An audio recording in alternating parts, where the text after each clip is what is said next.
Thank you so much for asking me to speak today. It got me to a meeting in the middle of the day, which I always love.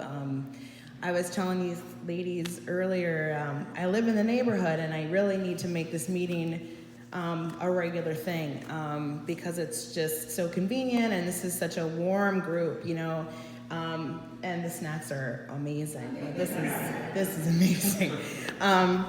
I also 50-50, you know, like you guys got everything. And it's always so nice to feel super welcome in an AA meeting, and to have the extras is you know, it's good too. But the longer that I am sober, the more, it doesn't matter, we could be sitting in a shed outside.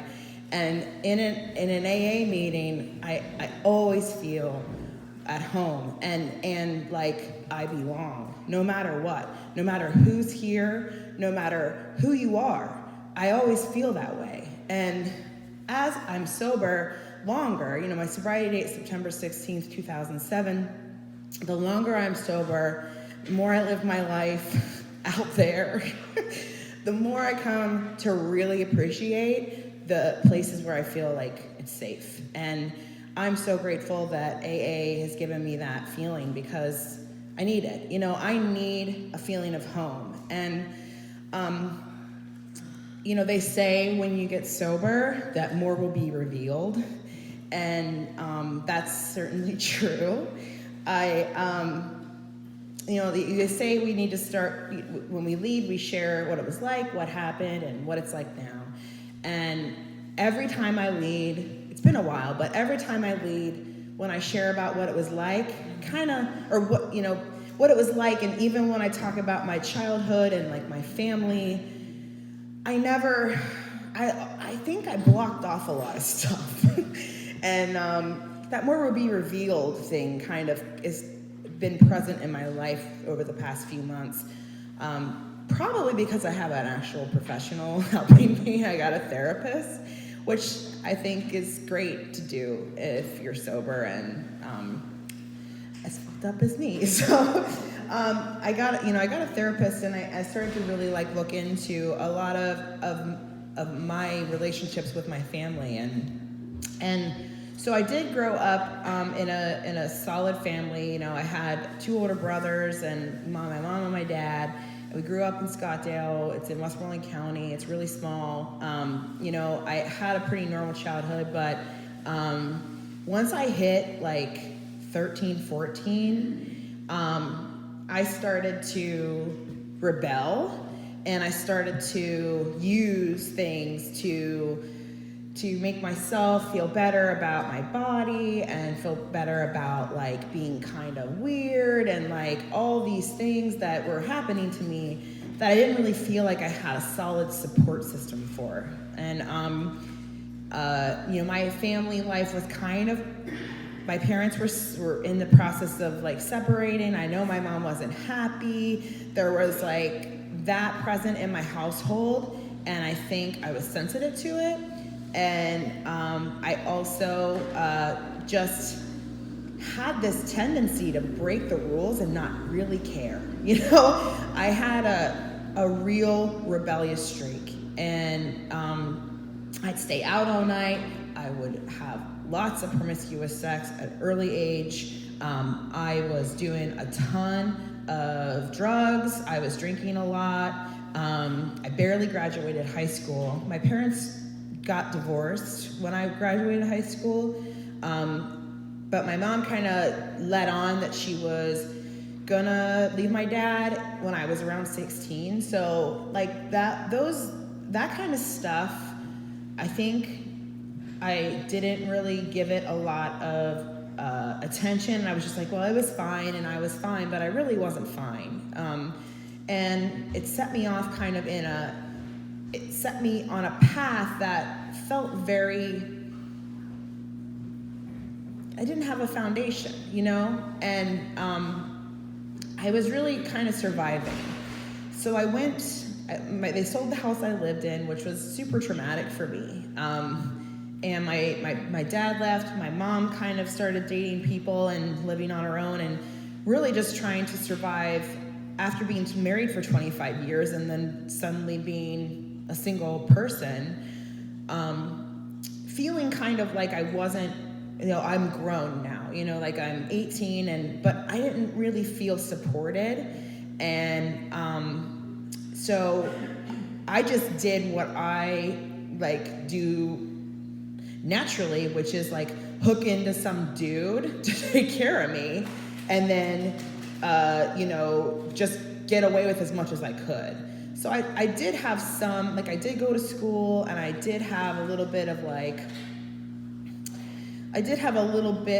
blips of responsible activity, where I went to community college and I was sort of doing okay, but my relationships with my partners or just with my family were always in turmoil, and never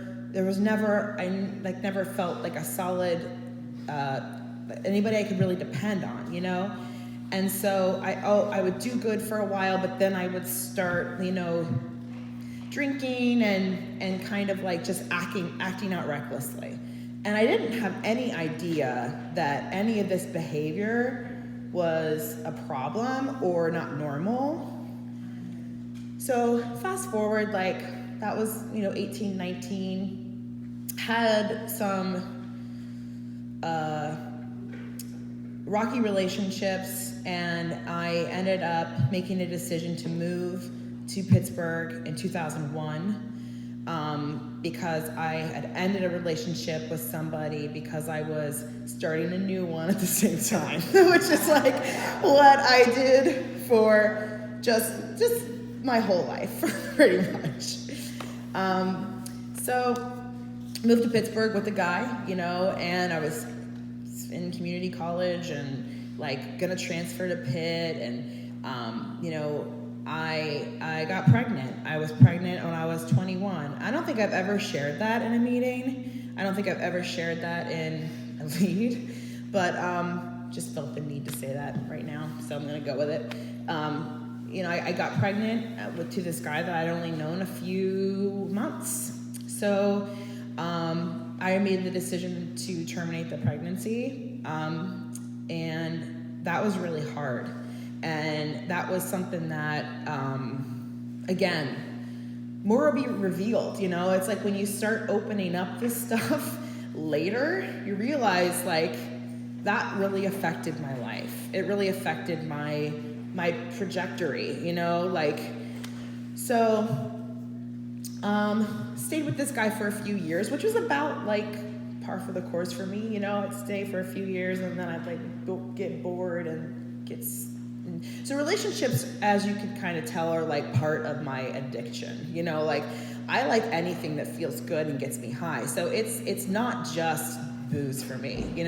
It's drugs, it's alcohol, it's relationships with men, it's sex, it's shopping, it's gambling. Never was a problem for me, but which is surprising. It's the one thing I don't care about. But anything that feels good, I want to do over and over and over again to get me high. I like to get high. No matter what, I like to get high.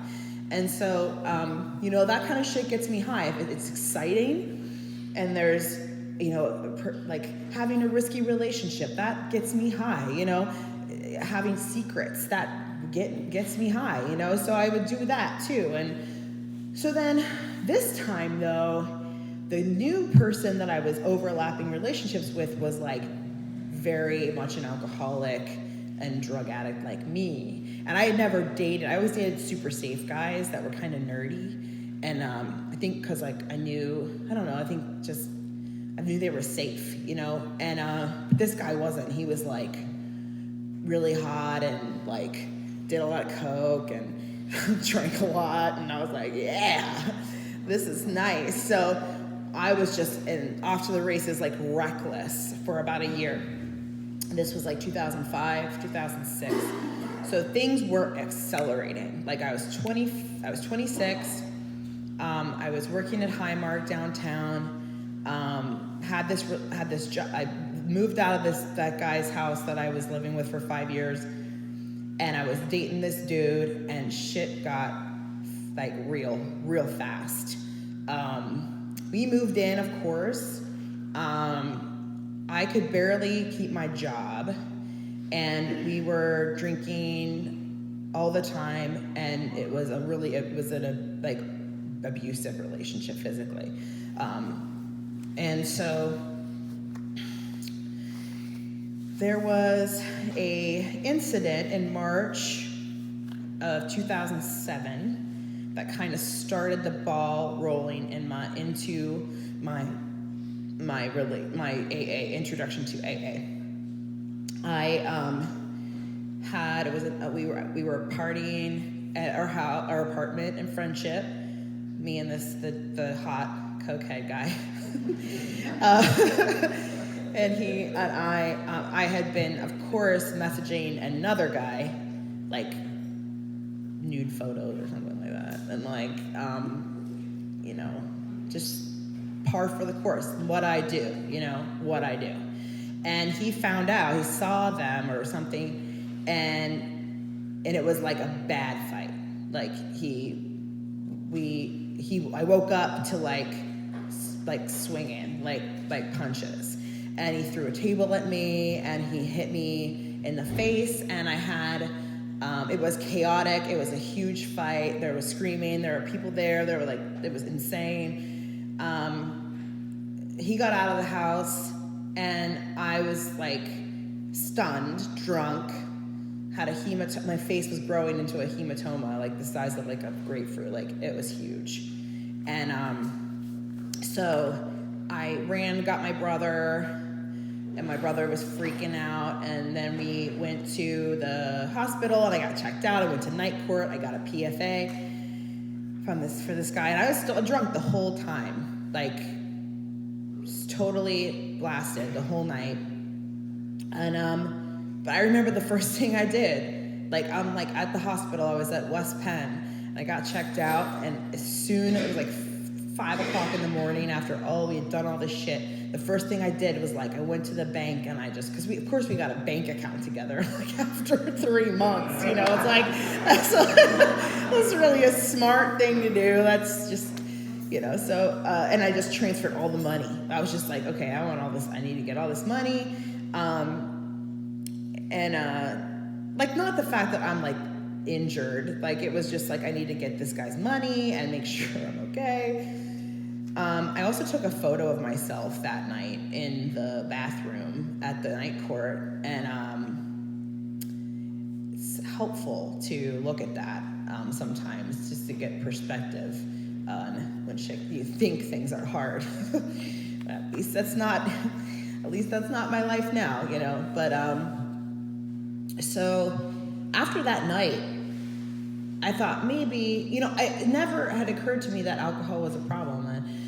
And I never, so anyway, my brother, who was in and out of the program at the time, wasn't sober, but had been through several rehabs and had been sober for some times, and he's in between sobriety periods. And he was living with my mom, and he was like, hey, why don't we go to a meeting? And I was like, well, whatever, what do I have to lose? Like, I'm barely holding on to my job. Like, my house, like, I'm probably gonna get evicted because I couldn't pay my rent. I hadn't paid my rent for several months. I got this beat up face. I feel like terrible. I just was emotionally bankrupt. I felt empty. I felt like nothing mattered. And I was like, whatever. Like, of course, I'll go to an AA meeting. I wasn't going because I thought I had a problem with alcohol. I really wasn't. I just went to feel better. I just wanted to do something. And he suggested it, and I did. So I went to Calvary in March, and it was my first meeting. And I went to the lead, and, I just sat in the room and thought, I'm not like these people at all. Like, why am I here? I didn't identify as an alcoholic, and I didn't think I was, and it took a minute for me. Like, that whole summer, so it was 2007 March, that whole summer I kept going to meetings because that's what they tell you to do, but I didn't do everything they told you to do. I didn't get a sponsor, I didn't get a home group. I started doing the steps, but like I did the ones I wanted to do. like the amends to exes. I was like, that's the first thing I wanted to do. So I just felt so guilty. You know, I wanted to dump my information. I just wanted to like dump my guilt onto someone else, you know?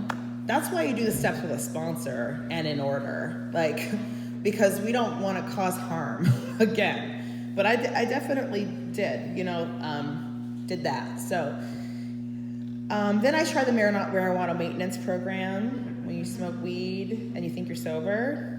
And I managed to find a guy to do that with me, in AA with me. That was bonus. And then that didn't work. And then I lost, so then I was on a medical leave from my job. I was on a medical leave for anxiety, but I was totally scamming them. I mean, I had anxiety, but my life was a mess, so of course I was anxious.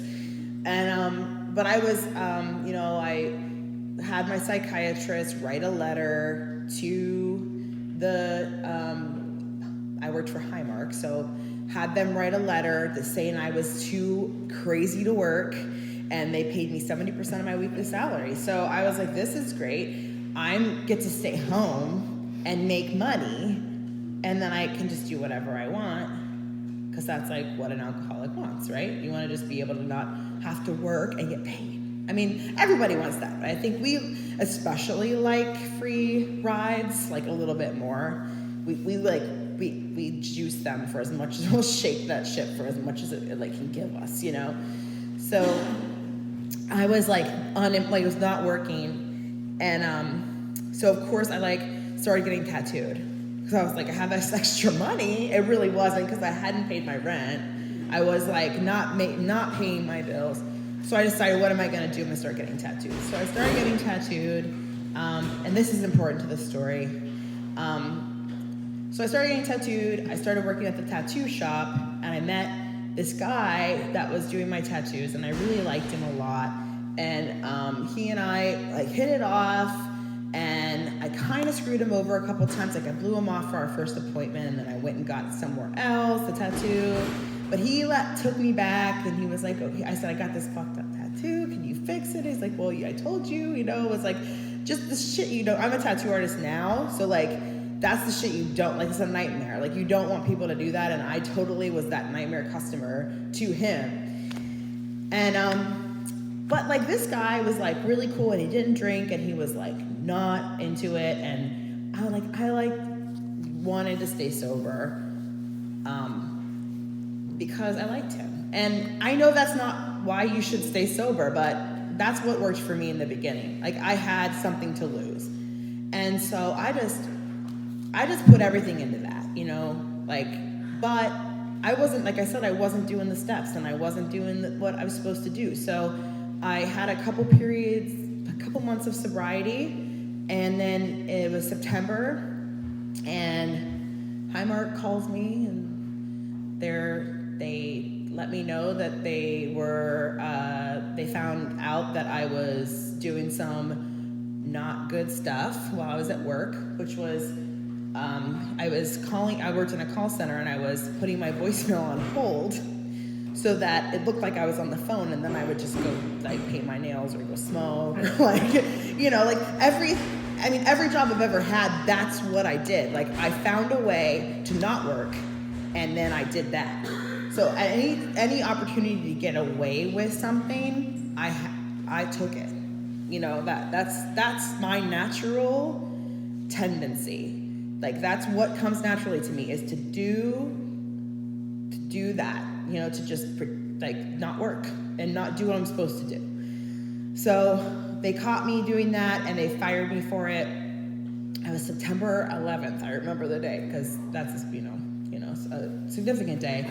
But they fired me on September 11th, and I was like, I remember taking the bus from downtown to Squirrel Hill, Giant Eagle, because I was on antidepressants and anti-anxiety meds, and I hadn't had my like benzos filled for a while, because I was, you know, those are problematic, and but they were prescribed to me, and so I had Ativan. I had a prescription for Ativan, and like I got that Ativan filled, and I went to I remember feeling like terrible, just awful. And going to Giant Eagle and going and getting my pills, and I filled that prescription, and I took that Ativan, and it was suddenly okay. Like, it hit me, and I calmed down, and that was the end of like 4 days for me. Like, that day, I took that pill, and then the next 4 days, I just are a blur. I remember justifying drinking immediately to my boyfriend, which was Jason, the tattoo guy, and ended up at a bar, blacked out that night, Friday night. Then over the course of the weekend, I was at the strip district because it was like my husband, well, he's not my husband, but my boyfriend's birthday at the time. It was the 23rd of September. So I wanted to go buy him some stuff. So I just took like a gank of Ativan, like, I don't know, like 20 of them. And then went to the strip district and just spent like $600. And like, I remember walking around the strip district in like a haze and just thinking, I'm gonna go home and I'm going to take as many Ativan as I can, and I'm gonna like go against the wall and I'm gonna slide down it. It's gonna feel so good. I'm just gonna sit in my room and be high as fuck. And like, I could have totally died, like, with the amount of drugs that I took. I ended up driving that weekend with him in the car, almost getting into a car accident, going to an arts festival with him and meeting people that I don't remember meeting. And after the driving, like, I was trying to like drive him somewhere again, he was like, listen, I can't do this with you, and I don't want to see you because you're clearly high and drinking. And so I remember like thinking like, I can't do this anymore, you know? And so about a month prior to that, I was in Trader Joe's, like, rewind before this. I was in Trader Joe's with Jason, and I had just gotten the tattoo on my right arm, and it was summertime, so I had a tank top on, and this woman came up to me, and she said, I love that tattoo. Where did you get it? And I said, well, my boyfriend did it, and I was, like, looking at her. I'm like, you look super familiar. And I had seen her in a meeting a week before that at Sacred Heart. And I remember her because she had really pissed me off. Because she told me, I was in the meeting and I was complaining about how I couldn't stay sober, being at the bar with my friends. Like, I couldn't, like, so hard. And she walked up to me after the meeting and she's like, how sober are you? And I was like, 2 weeks. She's like, what are you doing at a bar? Like, and I was like, who are you? Like, why are you talking to me like that? Who, you know? So, that was the woman. And I like, was like, fuck this lady. Like, who is she to tell me what I should be doing, you know? But then I saw her at Trader Joe's and she was really nice to me. So I was like, oh, hi, you know? But then I remembered as she was walking away and I shouted after her. I said, hey, I know you. I saw you on Sunday night. She's like, oh yeah, I'll see you on Sunday, you know? So I remembered her. And oddly enough, she had an appointment with my boyfriend for a tattoo that Monday. Like, the Monday after all this shit happened and I'm like blacking out, she had an appointment with him and she was in his chair when I woke up and was like, I need help. So I called him because I knew that he was tattooing her. And I was like, hey, can you ask that lady to be my sponsor? And she's like, she has to come here and ask me herself. So I went to the tattoo shop and I said, hey, will you be my sponsor? I need help, you know? And she said, yeah. And so we started doing the steps right away. And so we met at the, you know, East Side Starbucks and I did my first step. And so the first step to me, you know, I clearly remember feeling terrified that I couldn't control myself, that I had no idea if I was going to drink or not because I felt so out of control. And that was so scary because I really knew I was an alcoholic. Like, and there's a page in the big book, I think it's page 14, I don't know. But it's a paragraph that's italicized, and it says, and this is what the first step is for me, you know. Well, you know, it says we had to concede to our innermost selves that we are alcoholic. This is the first step in recovery. Like, the first step is the only step you have to do perfectly, because you have to know without a doubt, like, the idea that we are like others or presently maybe has to be smashed. We have to completely obliterate the idea that we can drink like other people.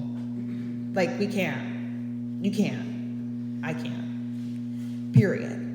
And I had to know that. We have very cunning minds. This disease gives us excuses for everything. It excuses destruction. It excuses families that are broken, and it makes everything, the unacceptable becomes acceptable, you know? And it doesn't end well. And, you know, it was very clear to me when I did the first step that anything I had to kind of bring to my sponsor, she had a really good reason why it was wrong. You know, like, I didn't lose enough yet. I'm 26. Like, what do I don't have anything, like, I haven't lost a car. I haven't lost my, you know, house. She said, well, what, you know what the answer to that is? Yet. And you know what yet stands for? You're eligible too. You know, like, it doesn't, like, there's a bottom to every basement. The elevator's always going down. You choose when to get off, you know?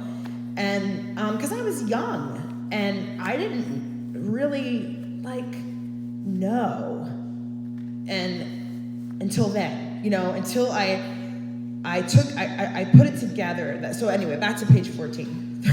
There's that a paragraph, and it says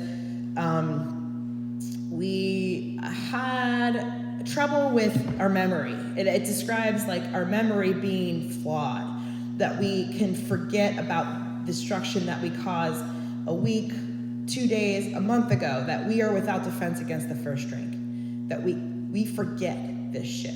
We have alcoholism, ISM, incredibly short memory. I have an incredibly short memory for these things I do to people when I'm drunk. I can't bring into my mind with sufficient force the memory of these things whenever I can't. That's what alcoholism is, and I knew I had it, and that was scary. And I put together that pill I took after I got off that bus. I put that pill in my body, and I lost control over my life for the next five days. You know, I had no intention of that happening. I was sober. I didn't want to do that. I'm so grateful for that. It was a gift of desperation. That moment where I was able to put together that my alcoholism is connected to that action that I took. You know, I had to have that to, like, anchor my sobriety onto. And I started doing the steps with her, and I'm not going to go through all the steps. People do that. I don't feel the need, but probably because it would just take forever and talk a lot. So that was what it was like, and what happened. And what it's like now is, you know, I've been sober for 11 years.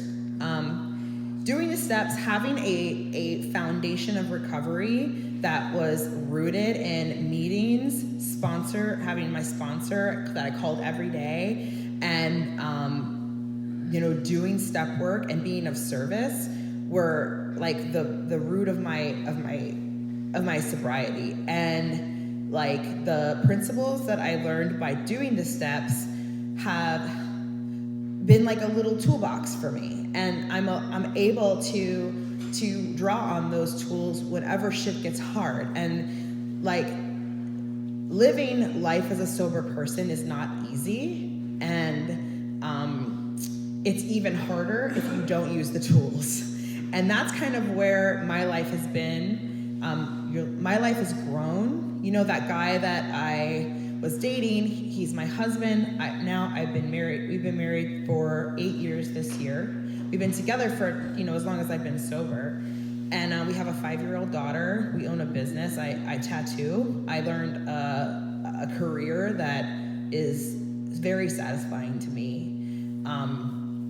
I am a competitive powerlifter, which I've been doing for about 4 years, and that is amazing. And it's given me community and a group of friends and physical health and strength that has been amazing for my life and my confidence and just everything. Things aren't all good. Those are all gifts of sobriety. I have every single one of those things because I'm sober. And every day that I'm sober is a gift. Every day that I'm sober is a day to be celebrated, because all the extra stuff I just mentioned, that's all extra. It's all window dressing. Like the root of who I am and what I have to offer another alcoholic to help them is because I'm sober. And you can't go shouting that in the streets, but being able to keep it in here and say that out loud and to really mean it is so amazing, and is something that happens in these rooms every single day, and it's what helps us, and I'm just so grateful to be sober. So like I said, life isn't always easy, and I'm going through very rough times right now, but things are always okay because I'm sober. No matter what, I have that, and those tools that I have helped me a million times. Calling in another alcoholic, being of service when I don't want to do anything but think about how terrible my life is. Move a muscle, change a thought. You can't think yourself into right action. You have to act yourself into right thinking. All those slogans, all the things that we learn here over years, it doesn't always happen. It doesn't happen quickly. Those are the things that get me through, that allow me to survive. And something that caught my attention during the beginning of the meeting was we claim spiritual progress over spiritual perfection. And I love that, because it's just hasn't been a linear progression for me for my spiritual life, but I feel like I'm coming into something different and special, and my relationship with my higher power is growing in a way that I couldn't have ever imagined. Any of this, none of this is anything I could have ever imagined, and makes sense. What I imagined for myself is super small.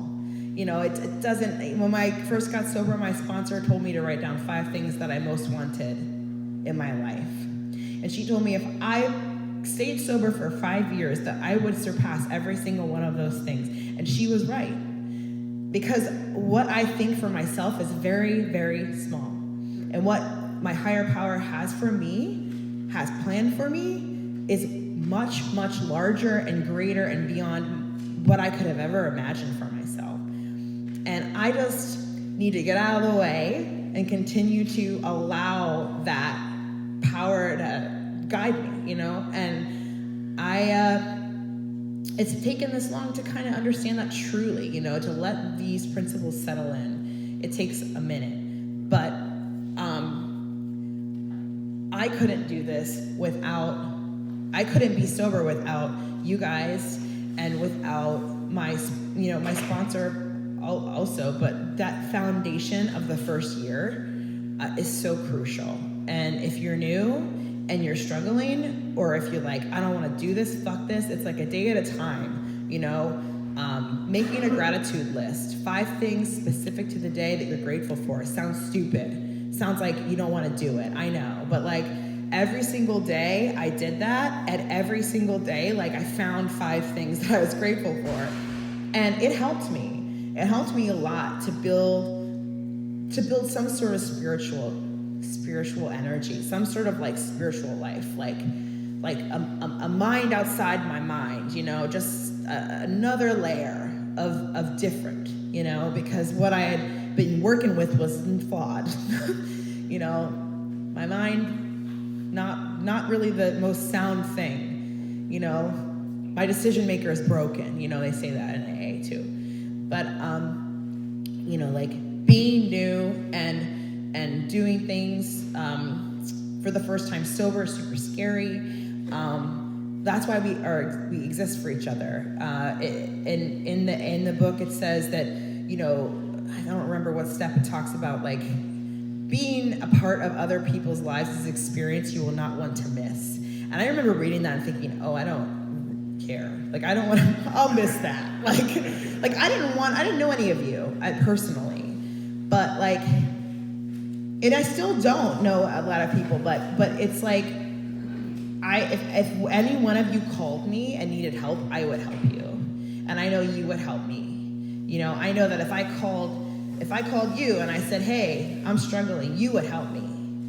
You know, like that's special. That's not something that happens in every place. And that's what happens here. And we need cheerleaders, especially in the beginning. You know, you need someone to be your cheerleader. This is hard. It's hard to stay sober a day at a time. And so, you know, get yourself a sponsor. I got a sponsor that told me every day that I was her hero. She said, you're my hero. You know, you drink today, you're a winner. You're a winner. We're all winners. You know, like we need to hear that because no one else is going to tell you that. No one else is going to tell you that. And I don't know about you, but I like people telling me that kind of stuff. So, you know, I'm extremely positive, and I feel like that is really powerful, especially when things are really difficult. So if there's anything I have to share, it's that, you know, a day at a time, just keep coming back, and just don't drink no matter what. Just don't drink no matter what. And that's all I have. Thanks.